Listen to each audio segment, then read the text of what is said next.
আজ আমি আছি রেলওয়ে মিউজিয়ামে। ইন্ডিয়ান রেলওয়ের যে পুরনো ইঞ্জিন তা রাখা আছে এই মিউজিয়ামে। চলুন আপনাদের নিয়ে যাই, সমস্ত ইঞ্জিনগুলো এবং পুরনো রেলের যে সংস্করণগুলো রেপ্লিকা হিসেবে এখানে আছে সেগুলোকে ঘুরিয়ে দেখাই। ইন্ডিয়ান রেলওয়ে বা ভারতীয় রেল যা যুক্ত করে রেখেছে সারা ভারতবর্ষকে তার ইস্পাতের তৈরি লাইনের মাধ্যমে।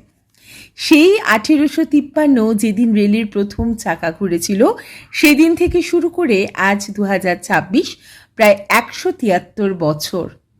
এই 173 বছরে ভারতীয় রেল গেছে নানান বিবর্তন ও পরিবর্তনের মধ্য দিয়ে, যার মধ্যে আছে বাষ্পচালিত কয়লার ইঞ্জিন থেকে বর্তমানে সুপারফাস্ট বন্দে ভারত এক্সপ্রেস। আচ্ছা, এক্সপ্রেস বা লোকাল ট্রেনে করে যাত্রা করেছি আমরা সবাই, কিন্তু এই 173 বছরের ইতিহাসকে ছুঁয়ে দেখার কথা কখনো মাথায় এসেছে? যদি এসে থাকে বা যদি নাও এসে থাকে, তবে আজ আমি আপনাকে তা ছুঁয়ে দেখার একটা ঠিকানা বলে দিচ্ছি। হাওড়া রেলওয়ে স্টেশনের নতুন কমপ্লেক্স থেকে পায়ে হাঁটা দূরত্বে 2006 থেকে রয়েছে এই মিউজিয়ামটি এই স্থানেই।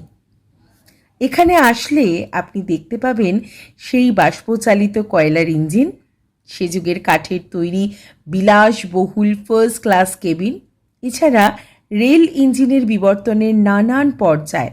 একটি মিনি হাওড়া স্টেশনের রেপ্লিকাও রয়েছে। ইন্ডিয়ান রেলওয়ের নানান যুগের সিম্বল যা এই মিনারটির ওপর দেওয়া আছে।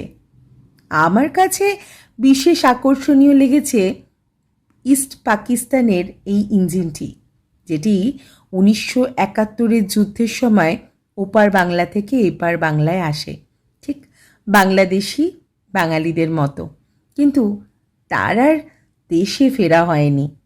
এই ইঞ্জিনটি এপার বাংলায় রয়ে গেছে অনেকটা উদ্বাস্তুদের মতনই।